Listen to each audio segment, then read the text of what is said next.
So the Bible says there's a way that seemeth right unto a man, but the end thereof are the ways of death.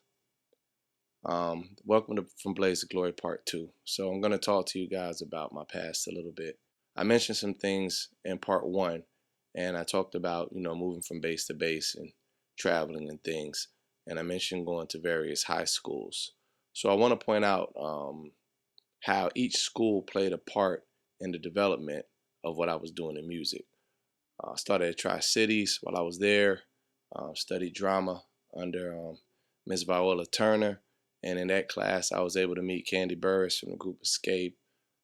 Dre from Outkast was one of her students, as well as Big Boy was also a student there. And when I went to Tri-Cities, there was only maybe like 5 rap groups out the whole school.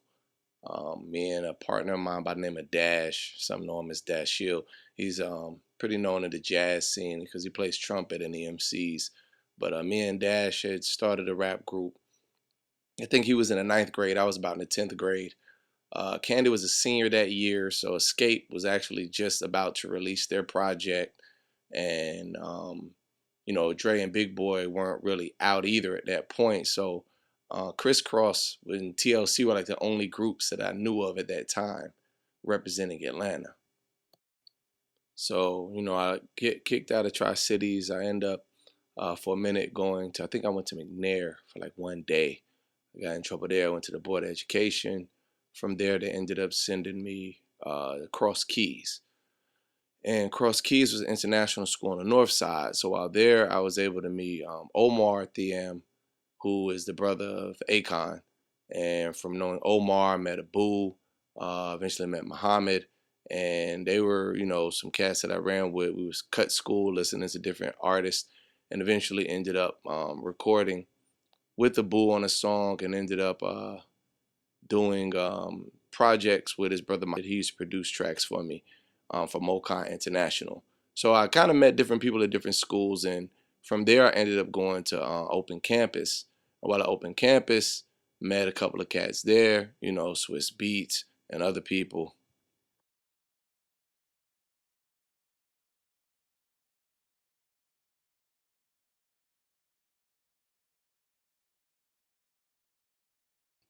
So from there, I ended up going to Cedar Grove.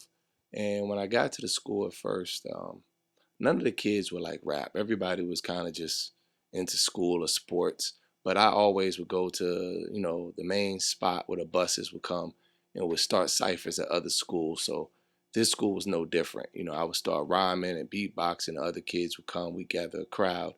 And before long, I found out other people could rap. And one of the MCs there was a young girl by the name of Tina Reed, who later, became famous in the group Black. And at the time, I didn't even know Natina could rap. She would just kind of stand around and listen, and she would tell people like, "Hey, this guy's tight. You got to hear this guy named Carefree or whatever." And we eventually became friends. And one time, I was invited to a birthday party, and her birthday was in October. So we had like, everybody had to dress up. And me being in the martial arts and MCing, I went as a ninja. And it was actually at that party where I met Left Eye's brother, Ron Lopez, for the first time. And he was cool. Like he did martial arts. He studied Shotokan, but he had studied Wing Chun also before. And he knew, the styles that I was doing. And when I was swinging nunchucks, I believe that kind of helped Natina's influence when she got with Black, where they did the video where they started swinging nunchucks and doing martial arts and things. Even a style that I created where I would double up and change up my verses and, like Max Headroom and things like that. I seen where she was able to do that on one of their projects later. And, we would like freestyle in our van, our navigator, me and my cousin. We would be rhyming and freestyling and kicking it. She would come by the house, It was just really cool. I would watch her house for her. And I was really sad when she passed, to be honest. I took it pretty hard when both her and her sister Naisha died. Tina, was a real good friend. I was sorry what happened to her.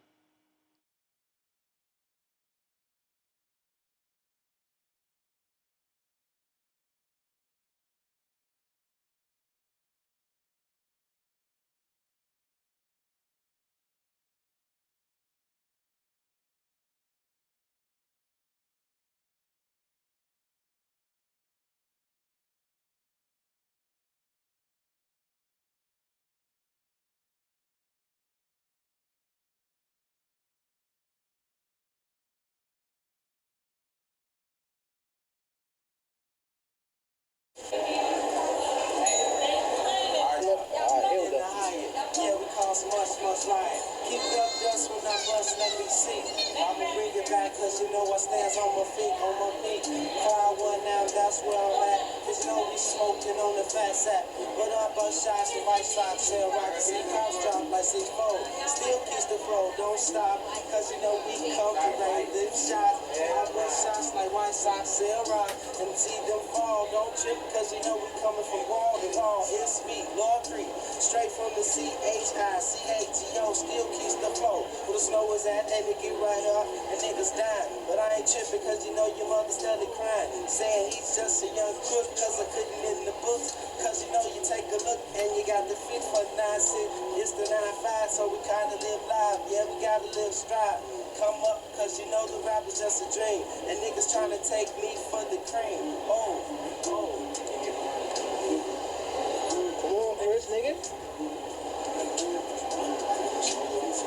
All y'all niggas ended it off like that. Mike, you ain't about to run now? Hey, come on, get on this. Hey, I need you. Come on, get on this. All right, Mike. Check it out. As I represent, I come in the center. MCs be falling out, it's not a bug. Because my fully just be falling out. When I come and yelling, the other MCs be telling there's no smelling. Because I come off, they'll be trying to sell it out. They make my mind is my mentality. Keep it trying to kill me. Unwind as I come up. Sit back and dine with the honey. Spend money, maybe $1 for a soda, doesn't matter. I got the force like Yoda. I'm not Darth Vader, but I'll be dark as they can get. MCs come up and then they get their chest wet. My name represents the shot. I got it. Chicago too. I'm hanging out because I be some black crackers. I'm in black plague like a mark. But I got stuff like that. The ill brother. I don't give about Warner Brothers. When it comes to coming, I be coming like a storm. And just like Redman, nigga, let's get it on. Like Smith and Wesson. He blast a buckshot like Tupac. He laid out on the street. And that's what we shot dead in the nuts. You think I'm playing? Come up and you can step and test. I comes off and got the bulletproof vest. Today you're wearing a brown shirt. I don't need the bulletproof. But that's alright because I got lyrics off the tooth. It comes out like this. That's to my man Chris. So you can get the microphone and tell him how I do. Ludacris representing from the straight 83rd. Around here, you know I'm flipping you the bird. So how you want, cause I'm chilling in the Hyatt Hotel. Look around and I'm just gonna yell at the top of my lungs. Cause I bring it like this, and yes, my last name's Bridges and my first name be Chris. And I freestyle until I get out of breath. I think I take a right, that I take a left, which you want. But Black Flag Street represents to the fullest. Above and beyond all that other shit. My nigga here from Chicago too, so I grab the mic and yo, what you wanna do? See, the game is cold, but it's fair, but can't.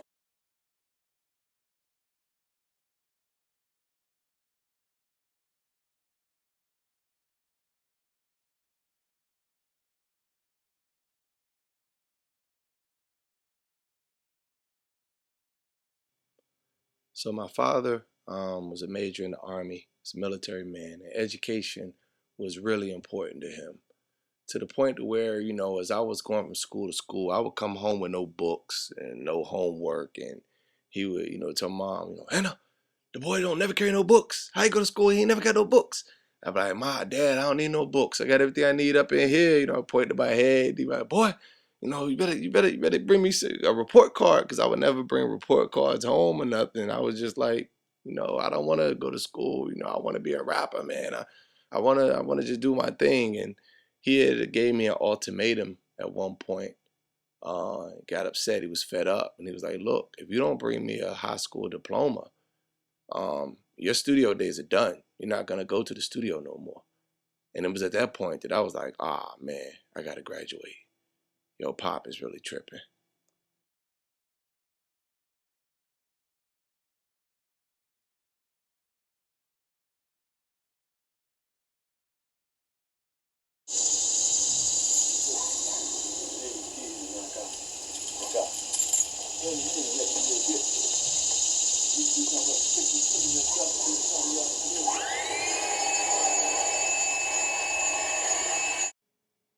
So I knew he was gonna make good on his threat to keep me from rhyming. I knew there was gonna be no late night studio sessions if I didn't get this man a high school diploma. So I go back to open campus and I'm like, yo, I need to find out who's my guidance counselor. Like, which one of y'all in his office is in charge of my career development or whatever. And I meet my guidance counselor for like the first time after being open campus for like 2 years. And she's like, you know, all you need is 4 classes to graduate. She's like, you've been dropping, taking halves and dropping out and doing all this crazy stuff. So I ended up buckling down and really like knock those classes out so that I can, bring a diploma to the major so that way I can get back in these studios and, he would quit harassing me and trying to keep me from getting up out.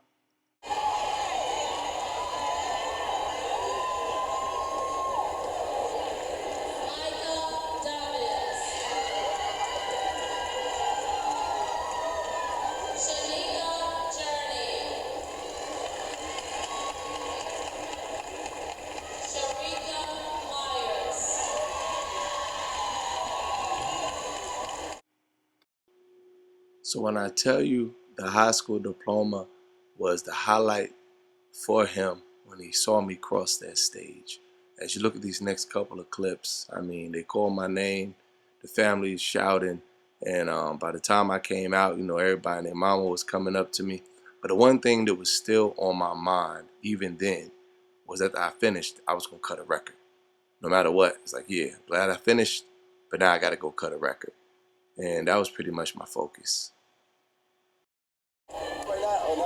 Micah, you just graduated from whatever, Cedar Grove High School. What you gonna do next? Praise the Lord, I made it. I'm about to make a record.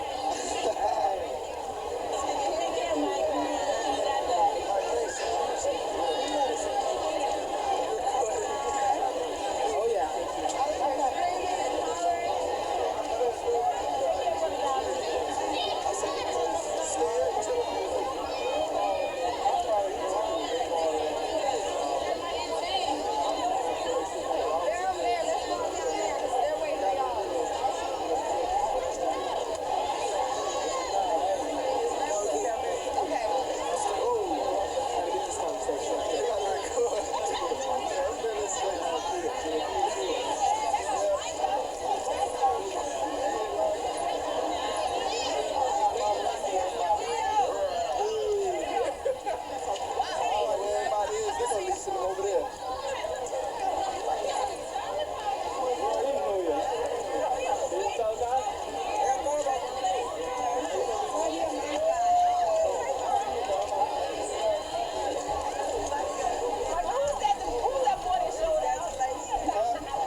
So at this point, got a diploma. Pops is happy. I'm still trying to get these shows going. And I meet a man by the name of Warren Anthony. They call him Repo. And Repo was cool. Working with him, I was able to open up for an artist named Lathun, who was signed to So Def. He did the bass all-star compilation. And you'll see in the clips, me and Lathun used to clown around, before shows. I did a tour, what they call, I guess, the Chitlin circuit, where you pretty much hit like the Southeast because it was a bass thing. So, we going to, West Point, Mississippi and, Augusta Civic Center and all these country towns, Dalton, Alabama. And we're doing these shows or whatever. But it was real cool because I got experience for being on stage. And even in the next clip, you'll see like when me and Lathun kind of had like a little dance-off, sing-off.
So the funny thing about doing shows with Lathun and dealing with the bass circuit, I had kind of learned how to deal with the shake music from when I was younger.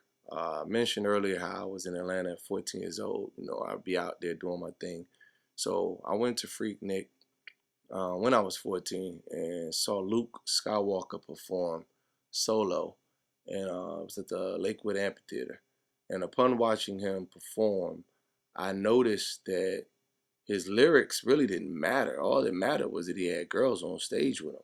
So I learned early on that if you wanted to move the crowd and get guys to really, get in tune with your show, you had to have ladies on stage or by you at some point, especially if the show was going south. I'd be like, oh, we're going to have a dance contest. Hey, DJ, put on the hottest record.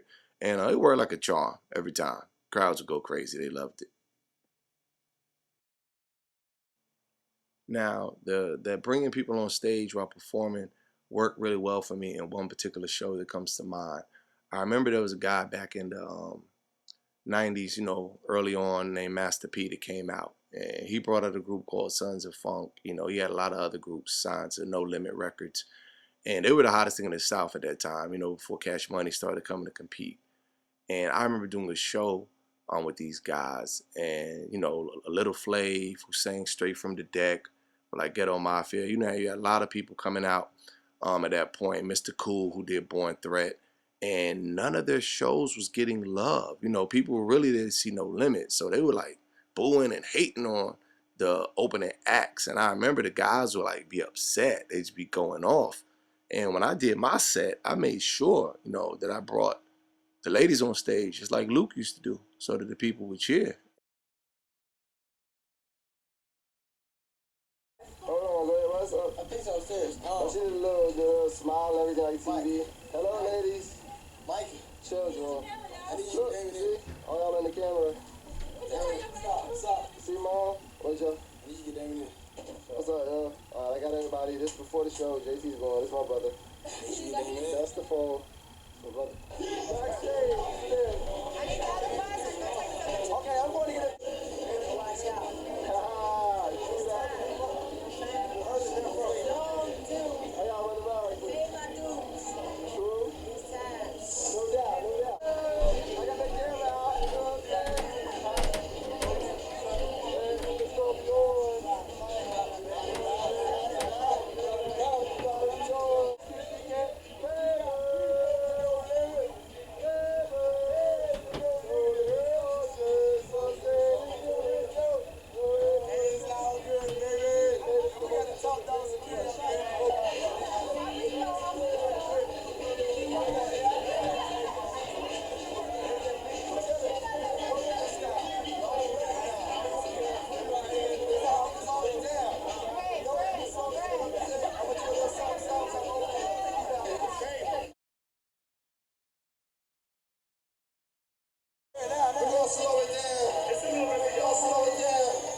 Only in Christ Jesus. Sanctification is only in God. And sanctification is what makes get you satisfied. And we got to teach people that. We got to teach people that. And we got to keep telling them that. Amen. And they know you can't give them. You can't give what they need if you ain't got it. That's right. Well, you got to have it to play. You got to have it. Jack Chills couldn't do it either until he got what he needed. Jack Chills got what he needed. He could give it all more. The reason why he had it, because the reason why he had it was because to make that's right, make it look bigger. That's right. But also Jesus made him look 8 feet tall. Right, yes. He didn't need it. Yeah, that was a beautiful message, brother. I done heard that quite a few times, but I think that did it all there. That was really good. God bless you tonight for giving us that. And I needed it. Sit up in place. It woke me up. They don't want you to preach. Well, the world out there is full of